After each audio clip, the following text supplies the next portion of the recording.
Hello learners, आज हम पढ़ने वाले हैं chapter number 2 electrostatic potential and capacitance, स्थिर विद्युत विभव तथा धारिता। इस चैप्टर में आज हम पढ़ेंगे कि इलेक्ट्रिक पोटेंशियल डिफरेंस किसे कहते हैं, इलेक्ट्रिक पोटेंशियल किसे कहते हैं, potential due to a point charge, ठीक है, यानी कि विद्युत विभवांतर किसे कहते हैं, विद्युत विभव तथा एक बिंदु आवेश के कारण विद्युत विभव। तो इन तीन टॉपिक्स को आज हम कवर करने वाले हैं।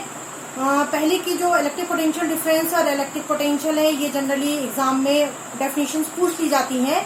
और जो तीसरा टॉपिक है हमारा potential due to a point charge, उस डेरिवेशन को एग्जाम में कई बार पूछ लिया जाता है। तो आइए स्टार्ट करते हैं आज की क्लास। तो सबसे पहले जो हम टॉपिक पढ़ेंगे वो है इलेक्ट्रिक पोटेंशियल डिफरेंस यानी विद्युत विभवांतर, ठीक है। उसके लिए सपोज करते हैं ये दो कोई पॉइंट है ए एंड बी। एक बात ध्यान रखिएगा कि जो दो पॉइंट्स होंगे ये इलेक्ट्रिक फील्ड में होने जरूरी है, फ्री स्पेस में हो, चाहे मेटल में हो, चाहे किसी भी मीडियम में हो, लेकिन इलेक्ट्रिक फील्ड में होने जरूरी है, यानी इलेक्ट्रिक फील्ड होना जरूरी है, वही पोटेंशियल डिफरेंस पॉसिबल होगा, ठीक है। तो ये दो पॉइंट्स हैं इलेक्ट्रिक फील्ड में रखे गए हैं। सपोज यहाँ पर कोई एक टेस्ट चार्ज रखते हैं। टेस्ट चार्ज के बारे में मैंने आपको पहले भी बता चुका है, ये पॉजिटिव होता है, बहुत स्मॉल होता है, ठीक है। इस टेस्ट चार्ज को अगर हम बी से ए की तरफ ले जाएं, ठीक है, अगर हम बी से ए की तरफ इस टेस्ट चार्ज को ले जाएं तो हम क्या करेंगे, हम कुछ वर्क करेंगे, चाहे हम करें चाहे कोई बाहरी एजेंट करे, यानी एक्सटर्नल एजेंट कोई बाहर का होगा जो ये वर्क करेगा। इस वक्त इस टेस्ट चार्ज को इस पॉइंट बी से इस पॉइंट ए तक ले जाने में जो एक्सटर्नल एजेंट, जो बाहर का कोई आदमी काम करेगा, तो इस टेस्ट चार्ज को यहां से यहां ले जाने के लिए करेगा, ठीक है। तो इस तरीके से इन दो पॉइंट्स के बीच का पोटेंशियल डिफरेंस हम इस तरीके से भी लिख सकते हैं, V A minus V B equals to W, W क्या हो गया, work done, divided by test charge, ठीक है। उसको कई जगह ऐसे भी लिखा जाता है वी ए बी, ये final potential minus initial potential है। तो इस एक्सप्रेशन से आप इलेक्ट्रिक पोटेंशियल डिफरेंस को डिफाइन कर सकते हो कि electric potential difference between two points in an electric field may be defined as work done in bringing a unit positive test charge from one point to another। अब देखिए, अगर ये 1 हो गया तो ये हो जाएगा W। अगर ये +1 कोई चार्ज को अगर हम यहाँ से यहाँ पर ला रहे हैं तो ये V A minus V B W के बराबर हो गया। इस तरीके से हमने इस पोटेंशियल डिफरेंस को डिफाइन किया गया है कि work done in bringing a unit positive test charge from one point to another, ठीक है। और यही इसका मतलब ये हुआ, हिंदी में इसको बोल सकते हैं, किसी विद्युत क्षेत्र में एकांक परीक्षण धनावेश को एक बिंदु से दूसरे बिंदु तक ले जाने में कृत कार्य उन दोनों बिंदुओं के बीच का विद्युत विभवांतर कहलाता है, ठीक है। और यहां से इसकी ऐसा यूनिट आ जाएगी, डब्ल्यू की होती है जूल, इसकी होती है कुलम, ये हो जाएगा जूल पर कुलम। ध्यान रखिएगा, इलेक्ट्रिक पोटेंशियल डिफरेंस, कई जगह इसको पोटेंशियल डिफरेंस भी कह सकते हो आप, कोई फर्क नहीं पड़ता। पोटेंशियल डिफरेंस और इलेक्ट्रिक पोटेंशियल डिफरेंस दोनों एक ही चीज है, यानी विभवांतर या विद्युत विभवांतर एक ही चीज है। इसको ये एक स्केलर क्वांटिटी होती है, ध्यान रखिएगा, ये अदिश राशि होती है, ठीक है, ये एक अदिश राशि होती है। इसका डायरेक्शन नहीं होता है, इसका सिर्फ मैग्नीट्यूड होता है। तो ये हो गया इलेक्ट्रिक पोटेंशियल डिफरेंस के बारे में। अब आइए हम चलते हैं इलेक्ट्रिक पोटेंशियल के बारे में।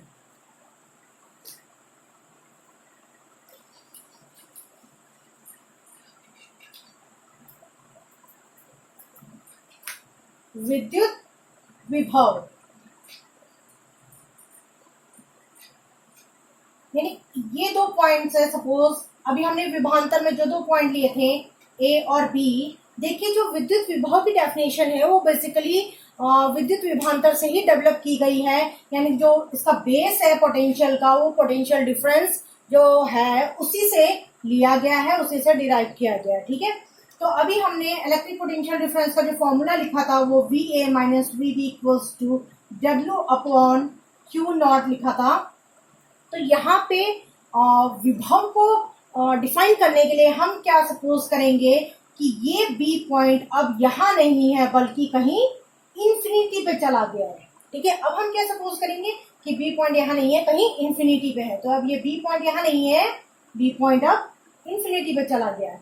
अगर B पॉइंट अब इंफिनिटी पे चला गया है तो उस पॉइंट पे जो वो पोटेंशियल होगा वो 0 हो जाता है, ऐसा एज्यूम किया जाता है। ठीक है, देखिए एक इंफिनिटी पे पोटेंशियल को एज्यूम किया जाता है और एक अर्थ पे पोटेंशियल को एज्यूम, अर्थ की जो पोटेंशियल होती है, अर्थ का जो विभव होता है उसको भी 0 माना जाता है, क्योंकि अर्थ का साइज इतना बड़ा है कि आप उसको कोई भी चार्ज दो या कुछ चार्ज निकालो तो ओवरऑल उसके पोटेंशियल पे कोई फर्क नहीं पड़ता, पोटेंशियल कांस्टेंट रहता है। तो अर्थ के केस में भी पोटेंशियल को 0 माना जाता है और इंफिनिटी पे भी जो पोटेंशियल होता है उसको 0 माना जाता है। ठीक है, तो आइए वापस आ जाते हैं।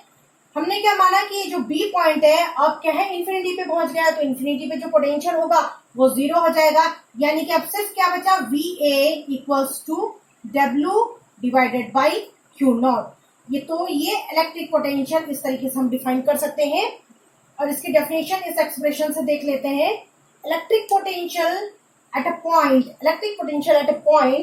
इन एन इलेक्ट्रिक फील्ड, ध्यान रखिएगा ये भी इलेक्ट्रिक फील्ड में होना जरूरी है, in an electric field may be defined as the work done in bringing a unit positive test charge from infinity to that point। यहाँ भी अगर 1 हो जाएगा, यूनिट चार्ज हो जाएगा, तो ये VA W के बराबर हो जाएगा। ठीक है, तो इस तरीके से इलेक्ट्रिक पोटेंशियल की डेफिनेशन हो गई और हिंदी में भी इसको देख लेते हैं।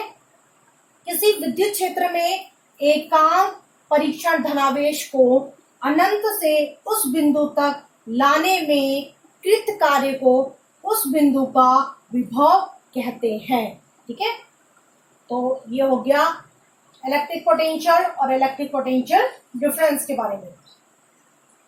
अब आइए जो हमारा तीसरा टॉपिक है वो है electric potential due to a point charge.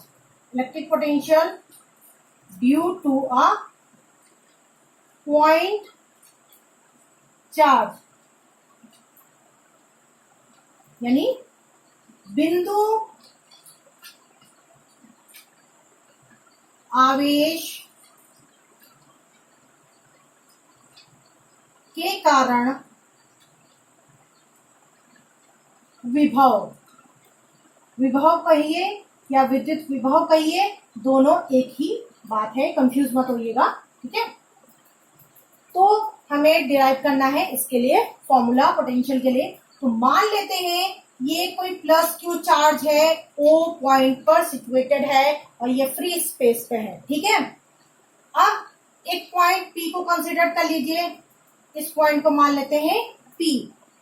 इस P पॉइंट की O पॉइंट से दूरी को मान लेते हैं R।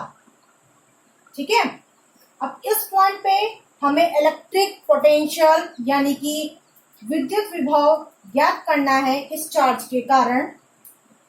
आगे इसको भी ड्रॉ कर लीजिए, इंफिनिटी से लाया गया है चार्ज।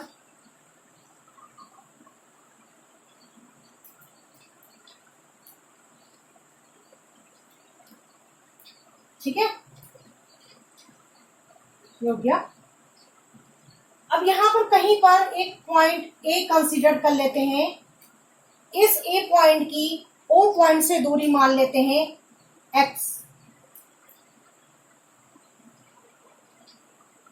सपोज करते हैं कि यहां टेस्ट चार्ज A से B तक लाया गया और ये कितना डिस्प्लेस हुआ, dx। उसका विस्थापन कितना हुआ टेस्ट चार्ज का, dx हुआ। ठीक है, तो यहां के लिए A पॉइंट से B पॉइंट तक लाने में, टेस्ट चार्ज को A पॉइंट से B पॉइंट तक लाने में जितना वर्क डन होगा उसको हम लिखेंगे, तो वो वर्क डन होगा dw इक्वल्स टू छोटे से डिस्प्लेसमेंट के लिए निकाले हैं तो वर्क डन भी स्मॉल होगा, तो dw हो जाएगा। वर्क का हमें फॉर्मूला पता है, फोर्स इंटू डिस्प्लेसमेंट, यानी F vector dot dx vector.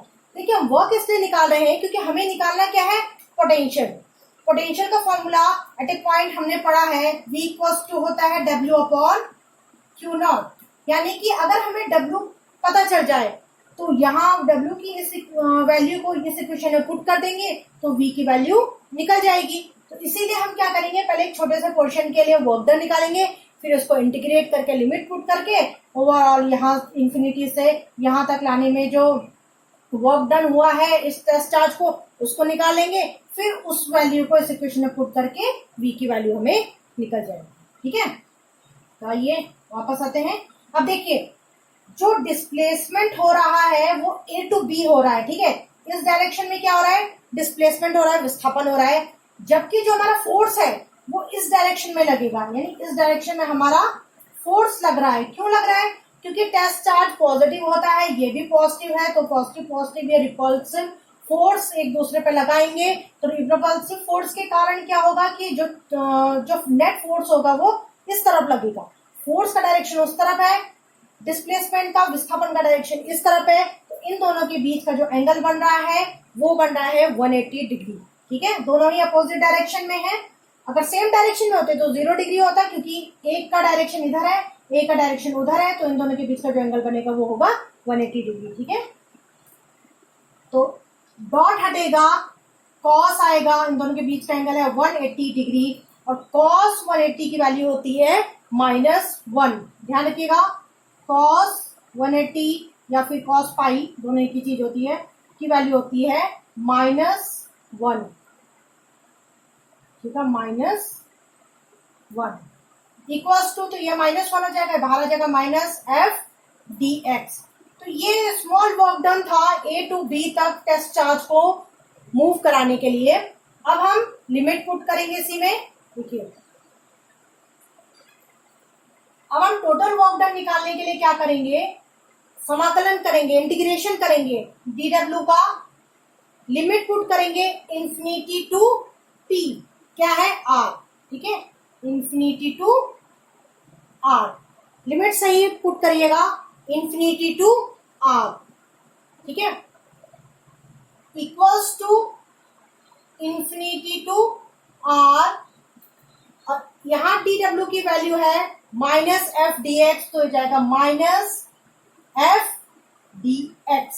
अब देखिए ये f है, इसको आप दो तरीके से आप फॉर्मूला लिख सकते हो f का। एक तो कूलम्ब्स लॉ से आप फॉर्मूला लिख सकते हो 1/4πε0 क्यू नॉट, जो टेस्ट चार्ज को हम यहाँ से A टू B तक ला रहे हैं, q naught upon x square, इसको ऐसे लिख सकते हो, या f equals to q naught E करके भी कर सकते हो। तो दोनों ही मेथड से आप कर सकते हो। मैं डायरेक्ट क्या कर रही हूँ, कूलम्ब्स का जो लॉ है उसी के अकॉर्डिंग f की वैल्यू यहाँ पुट कर रही हूँ। ठीक है, तो इसको मिटा देते हैं।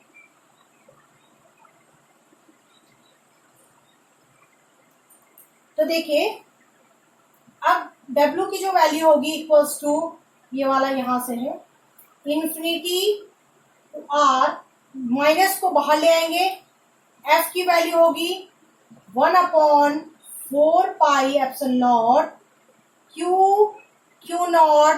यहाँ दो जो चार्जेस इन्वॉल्व है वो है Q और Q नॉट। ठीक है, और उन दोनों के बीच की जो दूरी है वो है x स्क्वायर, हो जाएगा dx। ठीक है, अब हम इसको सॉल्व करेंगे। देखिए ये भी कांस्टेंट है, बाहर आ जाएगा, ये भी कांस्टेंट है, बाहर आ जाएगा। इंटीग्रेशन के अंदर कौन रहेगा, dx divided by x square, तो जाएगा -1/4πε0 q naught, integration limit put करेंगे इंफिनिटी टू R, तो जाएगा dx अपॉन x स्क्वायर।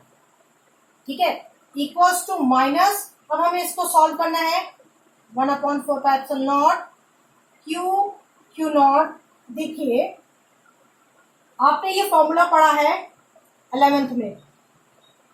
ठीक है, integration x to the power of n dx, इसका फॉर्मूला होता है x n+1 अपॉन n+1। तो ये स्क्वायर है x ये ऊपर जाएगा तो ये क्या हो जाएगा, x की पावर -2, x की पावर -2 +1 अपॉन -2 +1, तो ये हो जाएगा x -1 हो जाएगा -1, या आप इसको भी ऐसे भी लिख सकते हो -1 अपॉन x। तो इसको सॉल्व करके कितना आ रहा है, -1 अपॉन x, ठीक है। तो आप यहां लिख सकते हो -1 अपॉन x, और लिमिट पुट करेंगे इंफिनिटी टू r, ठीक है। अब इसको आगे यहां सॉल्व कर लेते हैं। w इक्वल्स टू, अब देखिए ये माइनस हो गया, ये भी माइनस है, तो ये माइनस माइनस क्या हो जाएगा, प्लस हो जाएगा, तो होगा 1/4 क्यू नॉट। अब लिमिट पुट करेंगे, अब ये लिमिट पुट करेंगे, ये माइनस हट गया है, ये भी हट गया है, तो लिमिट पुट करेंगे तो हो जाएगा upper limit 1/r minus 1/∞ equals to 1/4 Q not. अब ये बचेगा सिर्फ 1/r, क्योंकि 1/∞ की वैल्यू 0 होती है, तो यहां सिर्फ बचेगा डिवाइडेड बाई r, सिर्फ ये टर्म बचेगा, ये टर्म 0 हो जाएगा। आप सिंपली इसको ऐसे भी लिख सकते हो, यानी कि जो वर्क डन आया है वो कितना आया हमारा, 1/4 क्यू नॉट r। इसको मान लो क्वेश्चन नंबर फर्स्ट, ठीक है। अब पोटेंशियल एट ए पॉइंट, जो विद्युत विभव का फॉर्मूला है वो क्या है, V equals to W divided by Q not. अब इक्वेशन फर्स्ट से वैल्यू को सेकंड में पुट करिए, तो ये हो जाएगा 1/4 क्यू नॉट कैंसिल हो जाएगा, तो बचेगा Q/R। तो जो पोटेंशियल की वैल्यू आई है due to a point charge, विद्युत विभव बिंदु आवेश के कारण जो विभव आया है वो आया है V इक्वल्स टू 1/4 Q/R। ये डेरिवेशन बोर्ड एग्जाम में कई बार पूछ ली जाती है, तो बोर्ड के लिए ये भी इम्पोर्टेंट डेरिवेशन है, इसको आपको तैयार करना है। प्लस जो इलेक्ट्रिक पोटेंशियल है, इलेक्ट्रिक पोटेंशियल डिफरेंस है, कई बार उसकी डेफिनेशंस भी पूछ ली जाती हैं। तो ये था आज का टॉपिक। आज के टॉपिक में हमने इलेक्ट्रिक पोटेंशियल डिफरेंस के बारे में पढ़ा, इलेक्ट्रिक पोटेंशियल के बारे में पढ़ा, potential due to a point charge के बारे में पढ़ा। अब हम नेक्स्ट क्लास में नेक्स्ट टॉपिक के साथ फिर मिलेंगे। Thank you.